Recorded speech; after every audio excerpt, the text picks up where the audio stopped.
Hello students, आपका class 11th का chapter number 3 हम लोग शुरू कर रहे हैं।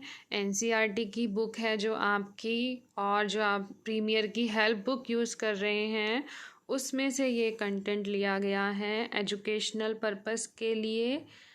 सभी बच्चे ध्यान से वीडियो सुनेंगे और इसमें आपको इंग्लिश और हिंदी दोनों में कंटेंट मिलेगा। पेन और कॉपी लेके बैठिए इम्पॉर्टेंट पॉइंट्स नोट करने के लिए। चैप्टर का नाम है food nutrition health and fitness English में, और हिंदी में चैप्टर का नाम है भोजन पोषण स्वास्थ्य और स्वस्थता। भोजन पोषण स्वास्थ्य और स्वस्थता। इस चैप्टर में हम इन सब के बारे में पढ़ेंगे, इन टर्म्स के बारे में डिटेल में। भोजन क्या है? भोजन जो हम खाते हैं अलग अलग फॉर्म में हम खाते हैं, जैसे दाल, चपाती, ब्रेड, राइस, सब्जी, मिल्क, लस्सी। ठीक है। पोषण क्या है? हमें भोजन से बहुत सारे पोषक तत्व मिलते हैं, और आप हिंदी में शब्द भी सुनेंगे पोषको या पोषक तत्व, इंग्लिश में न्यूट्रिएंट्स। जैसे एग्जाम्पल है carbohydrate, proteins, vitamins, minerals, fats यानी कि वसा, शर्करा, विटामिन्स, प्रोटीन्स, इन सब को हम पोषक तत्व, न्यूट्रिएंट्स या पोषकों या पोषक पदार्थ भी कहते हैं। ये हमें भोजन से मिलते हैं।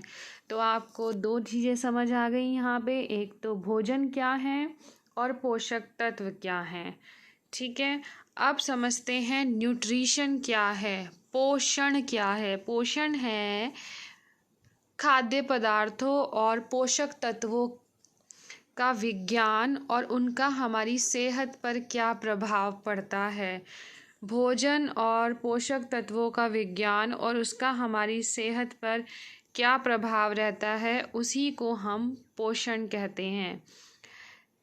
परिचय, इंट्रोडक्शन जो है चैप्टर का, उसमें आप लोग ये ध्यान देंगे कि क्या पढ़ने को मिल रहा है। किशोरा अवस्था, एडोलेसेंस, एक ऐसी स्टेज है लाइफ की जिसमें बहुत तेज़ी से शारीरिक परिवर्तन होते हैं। बचपन से ही पोषक तत्वों की मात्रा या उसकी ज़रूरत, आवश्यकता बढ़ती चली जाती है, लेकिन किशोरावस्था में इसकी आवश्यकता, पोषक तत्वों की, न्यूट्रिएंट्स की आवश्यकता बहुत ज़्यादा होती है। ठीक है, क्योंकि हार्मोन्स जो हैं उनका विकास तेज़ी से हो रहा होता है, और शरीर पे उसका, शरीर के हर अंग पे हार्मोन्स की गतिविधियों का प्रभाव बना रहता है। एक कहावत भी आपने सुनी होगी, we are what we eat, English में, और हिंदी में जैसा अन्न वैसा तन। जैसा हम खाना खाते हैं वैसा हमारी बॉडी की इमेज रहती है, वैसा हमारा मन, और मन से मतलब है मूड रहता है। ठीक है। एग्ज़ाम्पल ले लेते हैं, फ्रेंड्स के साथ खाना खाया, मज़े किए तो मूड भी अच्छा है, ये मन पे आ गई बात। और अगर तन पे लेंगे, अगर हम बहुत ज़्यादा कैलोरीज़ वाला खाद्य पदार्थ ले रहे हैं, यानी कि फैट्स वाले जिसमें बहुत ऑयल है, वसा है, तो हमारी बॉडी का स्ट्रक्चर उस हिसाब से चेंज हो जाता है। ठीक है। हम ओवरवेट होने के चांसेस भी होते हैं। इनके बारे में आप आगे डिटेल में पढ़ेंगे। किशोरावस्था में जो तेज़ी से, तीव्र गति से जो शारीरिक परिवर्तन होते हैं, मतलब हाइट वेट जो बहुत तेज़ी से बढ़ता है, हॉर्मोन्स में जो चेंजेस होते हैं, उसको वृद्धि स्फुरण भी कहते हैं। हिंदी में वृद्धि स्फुरण कहते हैं, और इंग्लिश में आपको ये टर्म मिलेगी ग्रोथ स्पर्ट। क्या कहते हैं? Growth spurt. आप देख सकते हैं। ये है चैप्टर का परिचय, इंट्रोडक्शन। इस चैप्टर को पढ़ने के उद्देश्य क्या हैं, हमको इसको फ़ायदा क्या होगा इसको पढ़ने से। हम बहुत सारे शब्दों के मीनिंग, बहुत सारे टर्म्स के मीनिंग समझ पाएंगे। भोजन क्या है, पोषण क्या है, पोषक तत्व क्या है, फूड, न्यूट्रिशन, न्यूट्रिएंट्स क्या है, हेल्थ क्या है मीन्स स्वास्थ्य क्या है, फिटनेस क्या है, स्वस्थता क्या है, और इन सब का role of food and nutrition in maintaining health. भोजन और पोषण का क्या रोल है अच्छे स्वास्थ्य को मेंटेन करने के लिए। आप लोग बैलेंस डाइट के बारे में भी पढ़ेंगे, संतुलित आहार के बारे में पढ़ेंगे, आरडीए के बारे में पढ़ेंगे। आरडीए की फुल फॉर्म बहुत इम्पॉर्टेंट है एग्ज़ाम पॉइंट ऑफ व्यू से, रिकमेंडेड डाइटरी अलाउंसेस। आगे डिटेल में हम लोग पढ़ेंगे। फूड को कैसे क्लासिफाई किया जाता है, वर्गीकरण अलग अलग समूहों में, अलग अलग ग्रुप्स में, वो भी आप पढ़ेंगे। आप ऐसे कारणों को पढ़ेंगे जिससे किशोरावस्था में, आप लोग किशोरावस्था में हैं, एडोलेसेंट एज में हैं, टीनेज में हैं, खाने पीने की आदतों पर प्रभाव पड़ता है, ऐसे कौन से कारण हैं उनके बारे में पढ़ेंगे। और विभिन्न प्रकार के पोषण संबंधी हस्तक्षेपों के बारे में भी पढ़ेंगे, खाने पीने की आदतों से संबंधित, लक्षणों से संबंधित। चलिए अपना चैप्टर हम स्टार्ट करते हैं। सबसे पहले आप एक फ़ोटो देख रहे हैं खाद्य पदार्थों की। भोजन, अलग अलग खाद्य पदार्थों के रूप में हम अपना भोजन ग्रहण करते हैं और इन खाद्य पदार्थों से हमें विभिन्न प्रकार के पोषक तत्व मिलते हैं। देख रहे हैं भोजन और खाद्य पदार्थों से मिलने वाले पोषक तत्व, फूड और न्यूट्रिएंट्स जब मिलकर हमारी बॉडी पर एक्शन करते हैं, एक्शन का मतलब है काम करने लग जाते हैं। फॉर एग्ज़ाम्पल गाजर हमने खाई, गाजर से विटामिन ए मिलता है और वो हमारी आँखों के लिए लाभदायक है। ठीक है, यानी कि बॉडी पे वर्क कर रहा है फूड जो हमने खाया, और फूड से मिलने वाला पोषक तत्व यानी कि न्यूट्रिएंट विटामिन ए, ठीक है, वो काम कर रहा है वो विटामिन बॉडी पे, तो इसको कहते हैं nutrition. Science of food and nutrients, भोजन और पोषक तत्वों का विज्ञान ही पोषण कहलाता है। ये परिभाषा अभी आपने पढ़ी थी, ये डेफिनेशन अभी आपने पढ़ी थी। ठीक है, एक चीज़ और देखेंगे बच्चे कि पोषण और स्वास्थ्य एक ही सिक्के के दो पहलू हैं। अगर हम अच्छा भोजन खाएंगे, स्वस्थ भोजन खाएंगे, सभी पोषक तत्वों से भरपूर भोजन खाएंगे, ठीक है, स्वच्छ भोजन खाएंगे, सेफ फूड खाएंगे और जो न्यूट्रिएंट्स से रिच फूड होगा वो खाएंगे, तो हम अपनी अच्छी हेल्थ भी मेंटेन कर पाएंगे। ये दोनों एक ही बात है। अच्छा पोषण है तो अच्छी हेल्थ है, अच्छा पोषण नहीं है तो अच्छी हेल्थ नहीं है, स्वास्थ्य भी अच्छा नहीं रहेगा।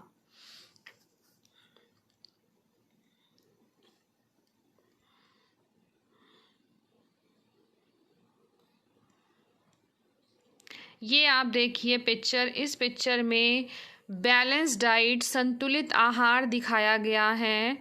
इस प्लेट में लगभग आधा हिस्सा दालों और अनाज से भरा हुआ दिखाया है इमेज में, कि अलग अलग प्रकार की दालें, हमारी थाली में दालें और चपाती या राइस, इन सब की क्वांटिटी लगभग आधी होनी चाहिए। ठीक है, प्लेट का आधा हिस्सा, और ये एक अंदाजे से लिया गया होती है मात्रा, और लगभग हमारे आहार में 1/3 फल और सब्जियां का हमें सेवन करना चाहिए, 1/3 सब्जियों का सेवन करना चाहिए, पकी हुई सब्जियों के रूप में या सलाद के रूप में, सैलड के रूप में, वेजिटेबल्स का हमें कंज्यूम करनी चाहिए। फ्रूट्स देख रहे हैं आप, 1/3 फ्रूट्स की मात्रा, फलों की मात्रा भी होनी चाहिए हमारे आहार में।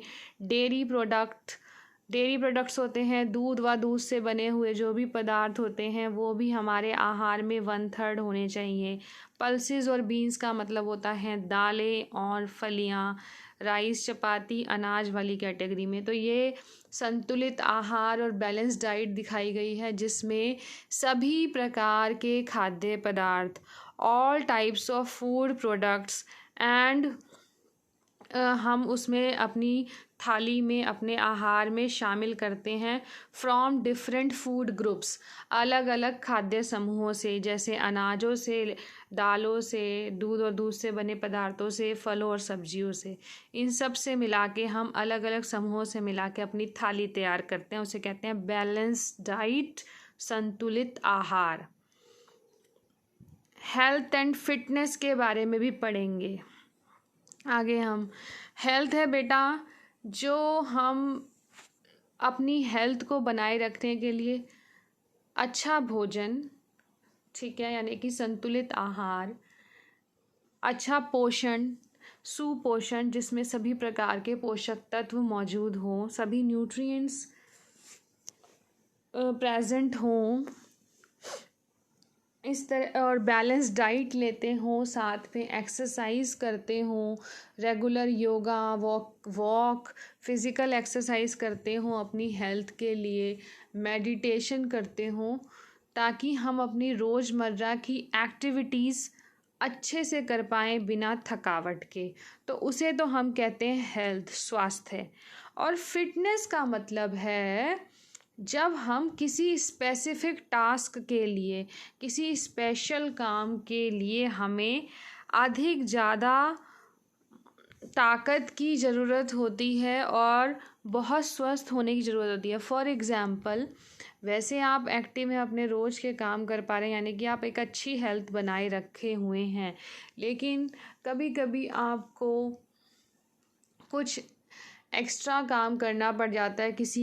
जैसे कुछ बच्चे स्पोर्ट्स में पार्टिसिपेट करते हैं, रेस में, रनिंग में, ठीक है, तो तब उनकी डाइट में उस हिसाब से चेंजेस होने चाहिए। उनको उतनी प्रैक्टिस करनी पड़ती है ताकि वो सही समय आने पर अपनी उस फिटनेस के साथ अपने इन कॉम्पिटिशन्स में जीत पाएँ, इन जिस भी चीज़ में वो पार्टिसिपेट करते हैं, ठीक है।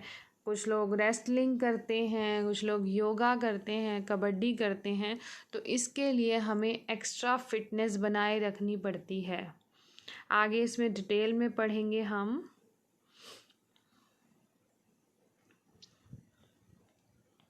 तो यहाँ पे बताया गया है वही चीज़ कि nutrition and health are two sides of the same coin, एक ही सिक्के के दो पहलू हैं, इन दोनों को अलग नहीं किया जा सकता। If we take good nutrition we will maintain good health, right, ठीक है। तो food is the important factor in maintaining health and fitness.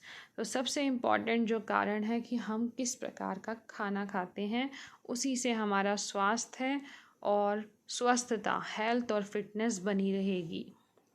चलिए, ये अभी अलग अलग डेफिनेशंस पढ़ेंगे, ध्यान से देखेंगे। Food can be defined as anything solid liquid.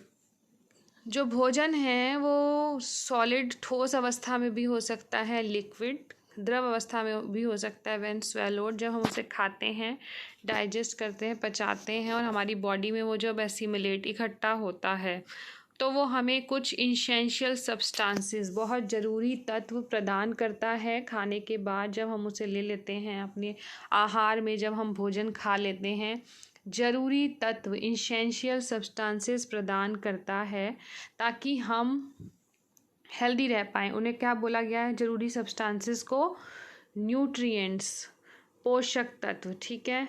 ये जीवन की बहुत ही बेसिक नेसेसिटी है। रोटी, कपड़ा, मकान आपने सुना होगा, फूड भी उन्हीं में से एक है।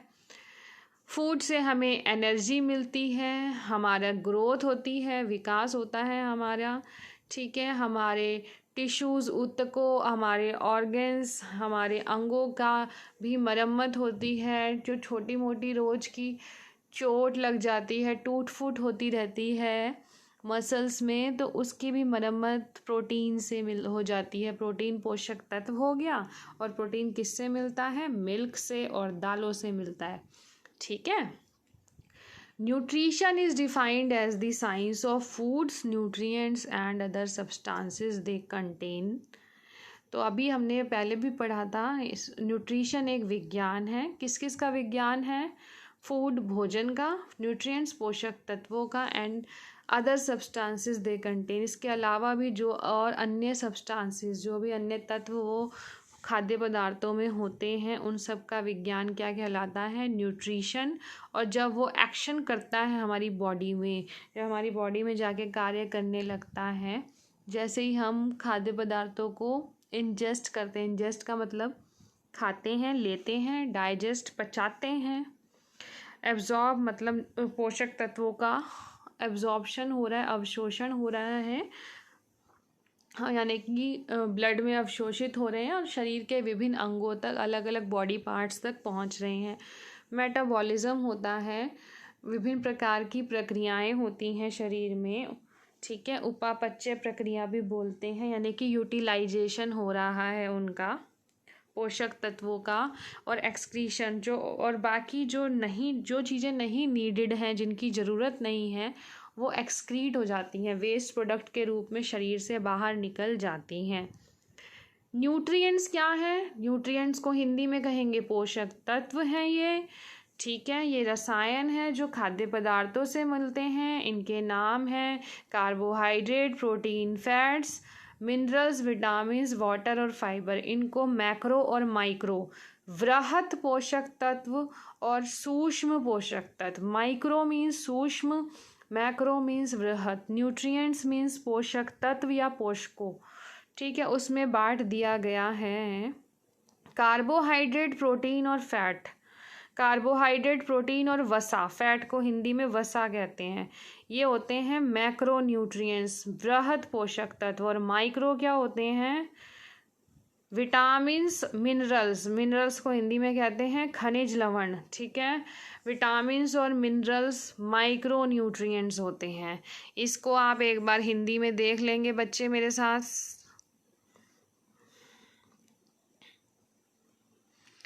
भोजन क्या है? सभी ठोस और तरल पदार्थ जिन्हें मनुष्य खाता है। ठीक है।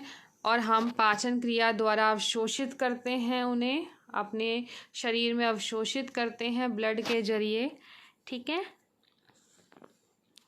उन सभी ठोस और द्रव पदार्थ को जो मनुष्य खाता है, जो निगलता है, पचाता है, अवशोषित करता है। ठीक है। और पोषक तत्व प्रदान करते हैं, उसे कहते हैं हम भोजन। भोजन हमारे जीवन की मूल आवश्यकता है। भोजन के बाद हम पोषण पढ़ेंगे, न्यूट्रिशन पढ़ेंगे। न्यूट्रिशन क्या है?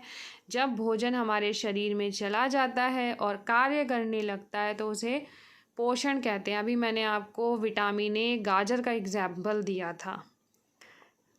पोषक तत्व क्या होते हैं? सभी रासायनिक तत्व हैं जो भोजन में विद्यमान होते हैं, उन्हें पोषक तत्व कहते हैं। पोषक तत्व देखो आप, कार्बोहाइड्रेट, प्रोटीन, वसा, विटामिन और खनिज लवण, इनको 2 भागों में बांटा गया है। कार्बोहाइड्रेट, ठीक है, वृहत पोषक तत्व और सूक्ष्म पोषक तत्व। खनिज लवण, मिनरल्स के इन्होंने एग्जाम्पल भी दे दिए, आयोडीन, लोहा, कैल्शियम, विटामिन, ये हैं सूक्ष्म पोषक तत्व। ठीक है बच्चों, ये देखो, ये इंग्लिश में भी चार्ट दिया है मैक्रो माइक्रो न्यूट्रिएंट्स का। Carbohydrate, proteins, fats, water, fibre. पानी भी वृहत पोषक तत्व में है। फाइबर होता है बेटा रेशा। रेशा हमें कई प्रकार के खाद्य पदार्थों से मिलता है, जैसे सलाद से, अंकुरित दालों से, छिलके वाली दालों से। और जब हम आटे को छाने ना, ठीक है, तो जो उसमें हल्का हल्का ब्राउन ब्राउन कलर के पदार्थ होते हैं, ठीक है, ब्रांस बोलते हैं उसको कहते हैं हम फाइबर या रफेज, फोक हिंदी में। और माइक्रो न्यूट्रिएंट्स जो हैं उनके भी एग्जाम्पल दिए हैं, आयोडीन, आयरन, कैल्शियम और विटामिन्स। ठीक है बच्चों, आगे पढ़ेंगे बैलेंस डाइट। बैलेंस डाइट, अभी मैंने आपको एक पिक्चर दिखाई थी थाली की, बैलेंस डाइट क्या है? जिसमें सभी प्रकार के खाद्य पदार्थ, वैरायटी ऑफ फूड्स पर्याप्त मात्रा में, एडिक्वेट अमाउंट में, करेक्ट प्रोपोर्शन, सही अनुपात में भी है। पर्याप्त मात्रा में, adequate amounts and correct proportion, सही अनुपात में मौजूद हैं, ठीक है, जिससे कि हमारे शरीर की रिक्वायरमेंट पूरी हो जाए, ज़रूरत पूरी हो जाए, टू मीट द रिक्वायरमेंट। किस किस की रिक्वायरमेंट पूरी होती है? जिन पोषक तत्वों की हमें ज़रूरत होती है। Requirement of all essential nutrients, ठीक है, protein, carbohydrate, fat, vitamins, water and fibre. तो बैलेंस डाइट वो थाली है, संतुलित आहार वो थाली है जिसमें दो बातें आप ध्यान रखेंगे। एक तो पर्याप्त मात्रा में और सही अनुपात में सारे पोषक तत्व, ऑल न्यूट्रिएंट्स प्रेजेंट हैं to meet the requirement of the body, ठीक है। और इस प्रकार का आहार, सच या diet helps to promote and preserve good health. इस प्रकार का आहार अच्छी स्वास्थ्य बनाए रखने में मदद करता है, ठीक है। और सेफ्टी मार्जिन, और मतलब कहने का मतलब ये है कि पोषक तत्वों की कुछ एक्स्ट्रा मात्रा भी प्रदान करते हैं। एक होती है न्यूनतम, मिनिमम रिक्वायरमेंट, और एक होती है extra requirement, margin of safety बनाए रखने के लिए। तो उसे क्या बोलते हैं? उसे कहते हैं RDA। RDA मतलब होता है recommended dietary allowance. Extra nutrients क्यों प्रोवाइड किए जाते हैं बेटा? RDA का देखो उन्होंने क्या बताया है, RDA equal to requirements plus margin of safety. Extra nutrients क्यों प्रोवाइड किए जाते हैं? ताकि अगर कभी व्यक्ति बहुत बीमार पड़ जाए, उसके शरीर में पोषक तत्वों का, न्यूट्रिएंट्स का लॉस होना शुरू हो जाए, तो जो उसने इतने दिनों तक बैलेंस डाइट खाई है, आहार खाया है, संतुलित आहार लिया है अपने आहार डाइट में, तो उसने अपने बॉडी में पोषक तत्वों की स्टोरेज बनाई है। तो जो सेफ्टी मार्जिन में वो हेल्प करते हैं। जब कभी पोषक तत्वों की कमी हो जाती है लेकिन शरीर में पहले से भी पोषक तत्व मौजूद होंगे, तो वो जल्दी लोग रिकवर कर पाएंगे। आजकल का एग्जाम्पल में आप देख लो, कोविड की सिचुएशन में ये बोला गया है, कोरोना की सिचुएशन में जिन लोगों की इम्यूनिटी अच्छी है वो लोग इससे जल्दी रिकवर कर पाएंगे अगर कोरोना हो भी जाता है। तो इम्यूनिटी बनाए रखने के लिए लोग जो रोग प्रतिरोधक क्षमता बढ़ाने वाले खाद्य पदार्थ, इम्यूनिटी बिल्डिंग फूड खाते हैं। कौन से होते हैं वो? सभी विटामिन्स और मिनरल्स में, खनिज लवणों में और विटामिन्स में से भरपूर मात्रा में जो खाद्य पदार्थ होते हैं, फल और सब्जियां, स्पेशली विटामिन C का सेवन ज़्यादा किया जाता है ताकि बीमारी के वक्त एक्स्ट्रा सेफ्टी बनी रहे। तो RDA क्या हो गया? Requirement plus margin of safety. A balanced diet take care of the following aspect. ये इम्पॉर्टेंट है, इन 6 पॉइंट्स को ध्यान में रखना है। Variety of food items, variety होती है उसमें, RDA से मीट हो जाता है। करेक्ट प्रोपोर्शन, सही अनुपात में पोषक तत्व मौजूद होते हैं। Safety margin for nutrients, safety margin extra मात्रा भी होती है पोषक तत्वों की, और अच्छी हेल्थ को वो बना के रखता है। और एक एक्सेप्टेबल बॉडी वेट, जो आइडियल बॉडी वेट होना चाहिए, ना ज़्यादा ओवर वेट ना ज़्यादा अंडर वेट, यानी कि बहुत ज़्यादा वजन भी नहीं होना चाहिए व्यक्ति का और बहुत कम भी नहीं होना चाहिए, वो बनाए रखने में भी बैलेंस डाइट, संतुलित आहार मदद करता है। हिंदी में भी देख लेंगे ये बच्चों।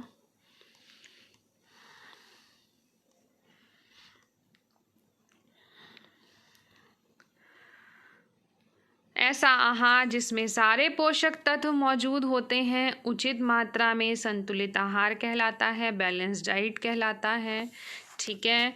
RDA भी बताया गया है। बैलेंस डाइट में RDA का स्पेशली ध्यान रखा जाता है, ठीक है। ताकि कभी कोई बीमारी हो या कभी फास्ट हो तो पहले से पोषक तत्व मौजूद रहें शरीर में। ठीक है, एक्स्ट्रा मात्रा। संतुलित आहार उसे कहते हैं जिससे व्यक्ति को ऊर्जा मिलती है, सभी पोषक तत्व मिलते हैं और भविष्य की आवश्यकताओं की पूर्ति करता है। मतलब शरीर में संचय का मतलब मैंने अभी पीछे बताया, स्टोर, कि कुछ पोषक तत्वों को स्टोर करने के लिए एक्स्ट्रा मात्रा भी दी जाती है संतुलित आहार में। RDA पढ़ेंगे, भारतीय चिकित्सा अनुसंधान, ICMR जो है, जो खाद्य संबंधी पोषण संबंधी रिसर्च जो करते हैं, ठीक है, उन्होंने सभी लोगों के लिए RDA बताया गया है। RDA मतलब रिकमेंडेड डाइटरी अलाउंस, कि किसको कितनी मात्रा खानी चाहिए, निर्धारित आहार संबंधी मात्रा। हिंदी में इसको मीनिंग है आवश्यकता प्लस अतिरिक्त सुरक्षा मात्रा, कि कितनी मिनिमम ज़रूरत है हर पोषक तत्व की। विटामिन ए इतना, ये इतना, ये इतना, प्लस थोड़ी सी एक्स्ट्रा मात्रा भी दे दी जाती है। क्यों दी जाती है?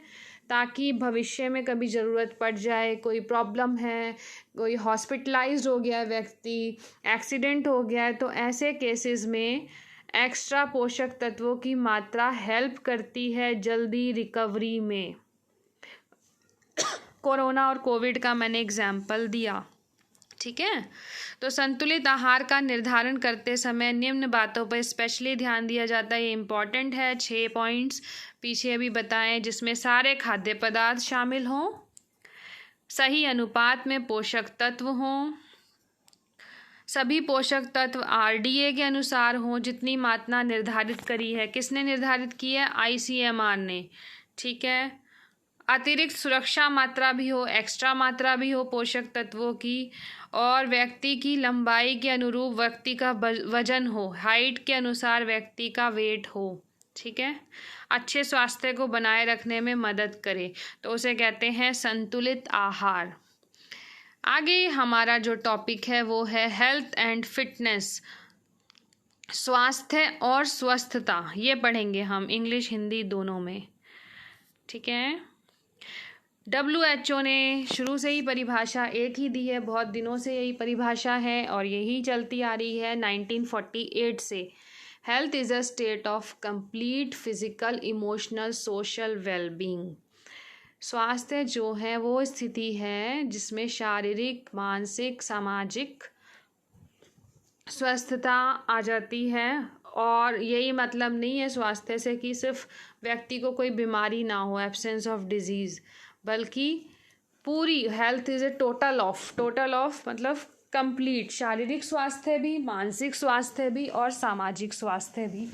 ठीक है, अब आप सारे बच्चे जानते हो शारीरिक स्वास्थ्य क्या होता है। शारीरिक स्वास्थ्य होता है जैसे कि किसी व्यक्ति का वजन सही है उसकी हाइट के अनुसार, उसे कोई बीमारी तो नहीं है, वो योगा एक्सरसाइज करता है रेगुलर बेसिस पे, ठीक है, अपने रोज के काम अच्छे से कर पाता है, उसके बालों, दांतों, नाखूनों में भी किसी प्रकार की कमी नहीं है, नाखून पीले नहीं हैं, बालों में चमक है, दांत भी ठीक है। ये सब शारीरिक स्वास्थ्य की बात है, जो आप देख सकते हो, आप समझ सकते हो, वो शारीरिक स्वास्थ्य हो गया।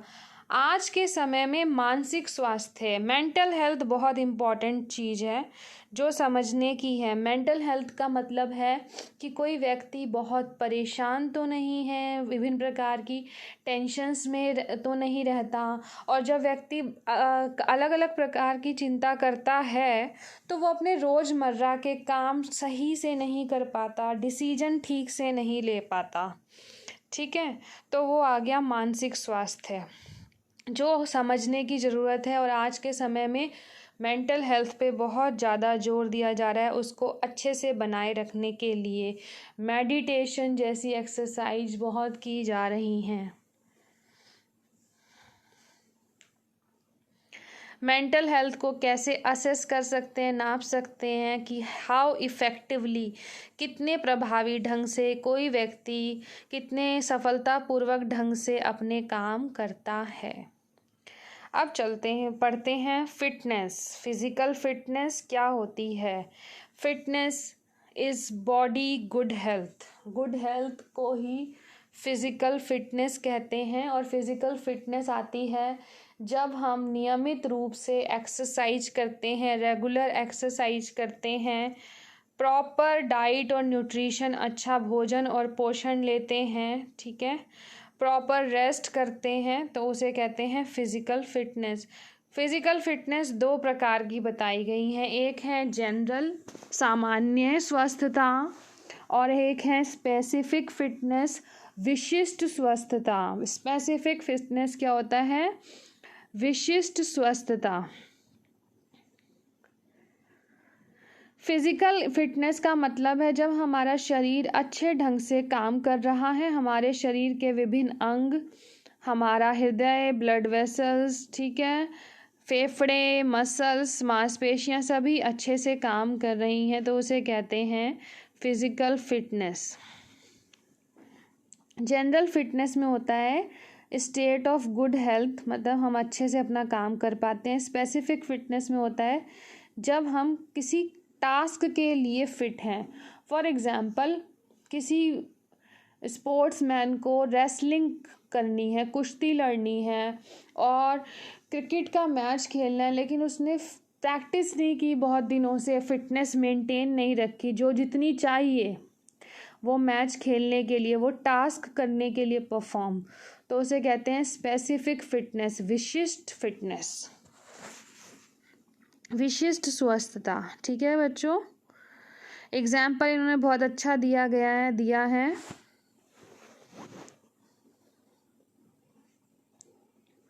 फिटनेस का मतलब है हम अपने रोज़मर्रा के काम बिना थके कर पाएँ, बिना फटीग के। और स्पेशल फिटनेस का मतलब है जब कभी आप बस स्टॉप पे खड़े हैं और बस बहुत तेज़ी से भाग रही है, तो कई बार हम बस को पकड़ने के लिए दौड़ते हैं, तो वो हो गया स्पेसिफिक फिटनेस। ठीक है, हिंदी में देखेंगे।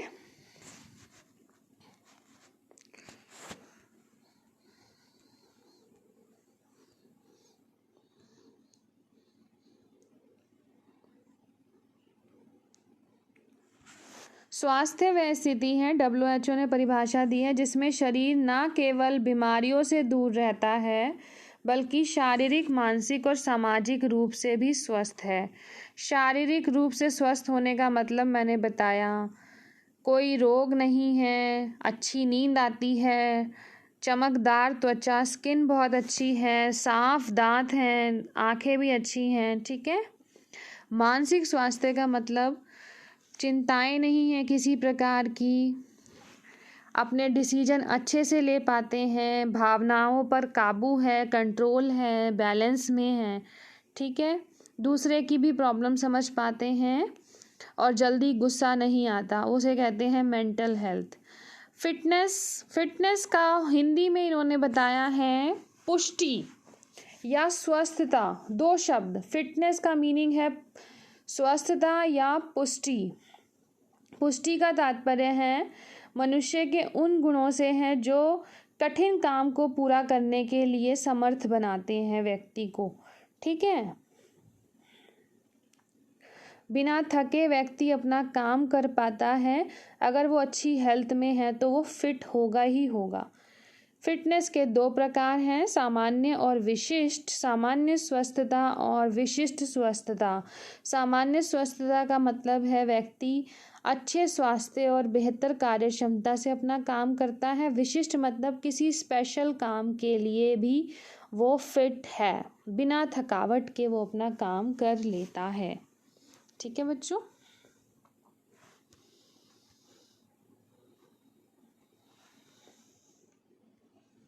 आगे चलते हैं। हमें आगे क्या पढ़ना है ध्यान से देखेंगे।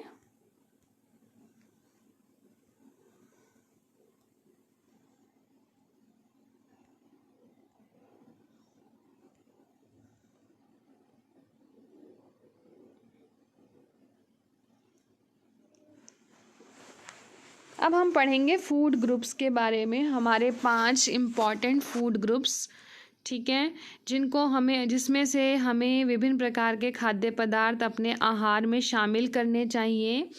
ICMR ने दिए हैं ये फूड ग्रुप्स।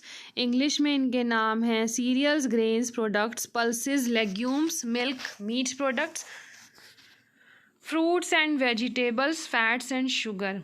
हिंदी में भी पढ़ेंगे इनके नाम हम।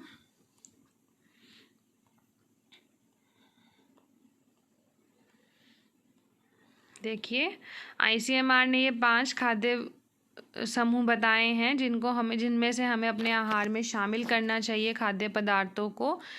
अनाज, खाद्यान्न और उनके उत्पाद, दालें, फलियां, दूध और मांस के उत्पाद, फल और सब्जियां, वसा और शर्करा। ये बहुत इम्पॉर्टेंट है एग्ज़ाम पॉइंट ऑफ व्यू से। ये टेबल देखेंगे और एग्ज़ाम में आप लोग याद करेंगे कि कौन से खाद्य समूह में कौन कौन से खाद्य पदार्थ आते हैं, कौन कौन से फूड प्रोडक्ट्स आते हैं। जैसे सीरियल, ग्रेन्स और प्रोडक्ट्स में राइस आ गया, रागी, अलग अलग अनाजों के नाम हैं और उनसे हमें कौन से न्यूट्रिएंट्स मिलते हैं। ठीक है, कौन कौन से पोषक तत्व मिलते हैं, ये आप खुद से करेंगे याद। इसको हिंदी में भी हम टेबल देख लेंगे। देखो, खाद्य वर्ग 5 खाद्य समूह के बारे में बताया है। फलों और सब्जियों में इन्होंने नाम बता दिए। फलों और सब्जियों के आम, अमरूद, पका हुआ टमाटर। टमाटर फल की कैटेगरी में आता है। और उनसे कौन सा पोषक तत्व मिला, कैरोटीनॉइड्स मिला, विटामिन C मिला। ये आप खुद से करेंगे। ठीक है, खाद्य वर्गों के नाम याद करने हैं, उसमें कौन से खाद्य पदार्थ होते हैं, फूड ग्रुप के नेम, फूड आइटम्स जो उसमें होती हैं एंड जो फूड न्यूट्रिएंट्स वो प्रोवाइड करते हैं। ये आपको खुद से करना है। इम्पॉर्टेंट टेबल है ये एग्ज़ाम पॉइंट ऑफ व्यू से। ठीक है, आगे चलते हैं। ये ध्यान रखेंगे, 1 ग्राम कार्बोहाइड्रेट से कितनी एनर्जी मिलती है, 4 किलो कैलोरी। एग्ज़ाम में आएगा ये। 1 ग्राम प्रोटीन से 4 किलो कैलोरी और 1 ग्राम फैट से, वसा से 9 किलो कैलोरी एनर्जी मिलती है। आगे बच्चों ये बताया है कि हम जब ये फूड ग्रुप खाद्य समूह को यूज़ करेंगे, ठीक है, तब हम किन बातों का ध्यान रखेंगे। इसमें ये बताया है कि हम हर खाद्य समूह से अपने आहार में एक एक आइटम ज़रूर लेंगे। ठीक है, और जो अनाज है वो पूरा 75% यानी कि 75% से ज़्यादा नहीं होना चाहिए। हम अपने आहार में फलों और सब्जियां जो अनकुक्ड हैं, सैलड के रूप में, फ्रूट चाट के रूप में, वो भी शामिल करेंगे। हम कम से कम एक आइटम ऐसी रखेंगे जिसमें विटामिन C मिलता हो, हमें आयरन मिलता हो, लौह तत्व मिलता हो। ये भी हम अपना स्पेशली ध्यान रखेंगे। ठीक है, अगर खाने वाला व्यक्ति वेजिटेरियन है, शाकाहारी है, तो उसे हमेशा सीरियल पल्स का कॉम्बिनेशन, अनाज और दालों के कॉम्बिनेशन में खाद्य पदार्थ देंगे या डाइट प्लान करेंगे। जैसे खिचड़ी, दाल चावल, दाल रोटी। ठीक है, और दूध और दही की आइटम्स ज़्यादा कर देंगे, क्योंकि वो शाकाहारी है तो मांसाहारी आइटम्स नहीं होंगी। ये आपको हिंदी में भी मिलेंगी गाइडलाइंस, निर्देश। ठीक है, कि टोटल कैलोरी अनाज से 75% से ज़्यादा नहीं होनी चाहिए। वसा जो है 15% होनी चाहिए। ठीक है, चीनी 5% होनी चाहिए हमारे आहार में।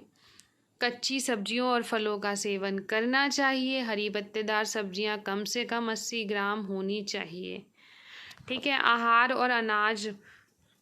आहार में अनाज और दालों का कॉम्बिनेशन कैसा है, जैसे 4 भाग हो गए गेहूं के, 1 भाग हो गया दाल का, इस तरह से होना चाहिए। ठीक है, अगर शाकाहारी व्यक्ति है, मैंने अभी बताया, तो अनाजों और दालों का कॉम्बिनेशन, दूध दही की मात्रा एक्स्ट्रा देनी चाहिए। फूड पिरामिड पढ़ना है हमें, हमारे सिलेबस में है, वेरी इंपॉर्टेंट। फूड पिरामिड ये बनाया हुआ है, एक पिरामिड की शेप में बनाया हुआ है फूड आइटम्स।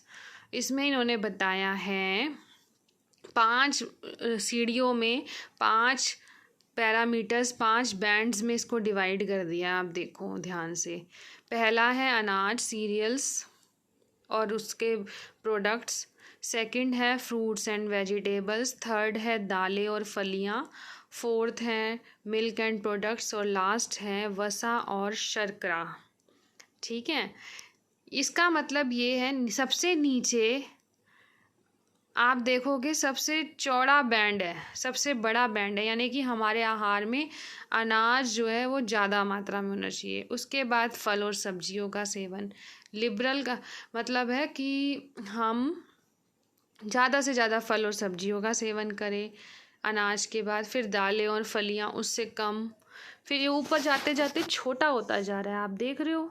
ठीक है, इसकी चौड़ाई जो है वो बैंड की वो छोटी होती जा रही है, इसका स्तर। तो पहला स्तर जो आधार है वो है अनाज, दूसरे स्तर पे क्या है फल और सब्जियां, तीसरे पे क्या है दालें फलियां, चौथे पे milk and meat products and final है हमारा sugar and fats.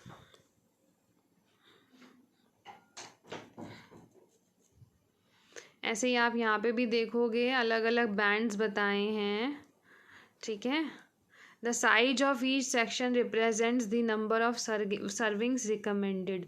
Broad base मतलब सबसे नीचे जो है सबसे चौड़ा बेस है, इट मीन्स सीरियल्स जो है डाइट में ज़्यादा होने चाहिए, एडिक्वेट अमाउंट होना चाहिए, फ्रूट्स एंड वेजिटेबल्स और लिबरल होने चाहिए, मतलब जितना एज मच एज आप खा सकते हो, फिर दालें, फिर उसके ऊपर मिल्क एंड मीट, वो मिल्क एंड मीट प्रोडक्ट्स थोड़ा कम हो गया, फैट एंड शुगर सबसे कम हो गया टॉप पे।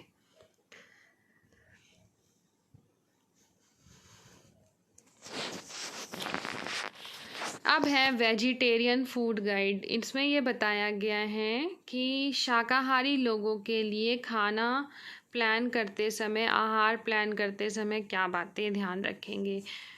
वेजिटेरियन फूड गाइड में एक होता है वीगन डाइट। वीगन डाइट का मतलब है आजकल बहुत फेमस है, सेलिब्रिटीज़, फिल्मी सेलिब्रिटीज़ जॉन अब्राहम भी वीगन डाइट पे हैं।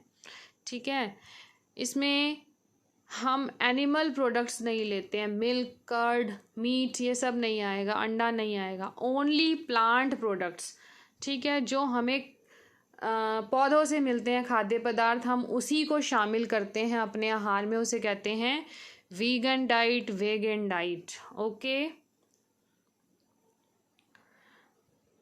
अगर हमें मिल्क नहीं लेना तो हम कौन सा मिल्क ले सकते हैं, सोया मिल्क, सोयाबीन से भी मिल्क बनता है, उसको अपने आहार में शामिल कर सकते हैं।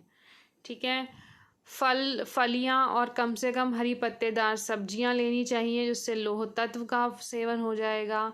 सूखे मेवे, ड्राई फ्रूट्स, इन सबको अपने आहार में लेना चाहिए हमें। ठीक है, कुछ शाकाहारी लोग क्या करते हैं, अपने आहार में मीट, अंडा, मछली ये सब नहीं लेते, दूध और दूध से बने पदार्थों का सेवन कर लेते हैं। तो ये कुछ पॉइंटर्स हैं, इनमें से आप 4-5 points exam point of view से याद कर सकते हैं। ठीक है, अगर हम खाद्य पदार्थों को अंकुरित करते हैं, स्प्राउट्स बनाते हैं, जर्मिनेशन करते हैं दालों का, तो उनसे पोषक तत्वों की मात्रा बढ़ जाती है। फर्मेंटेशन, खमीरीकरण करते हैं, जैसे डोसा इडली का बैटर बनाया जाता है, तो भी उसमें पोषक तत्वों की मात्रा, न्यूट्रिएंट्स की मात्रा बढ़ जाती है। ठीक है बच्चों, तो यहाँ पे आपका ये चैप्टर हो गया है, पार्ट आधा चैप्टर आपका कंप्लीट हो गया है। नेक्स्ट वीडियो में हम लगभग पूरा चैप्टर कंप्लीट कर देंगे। ओके, चलो।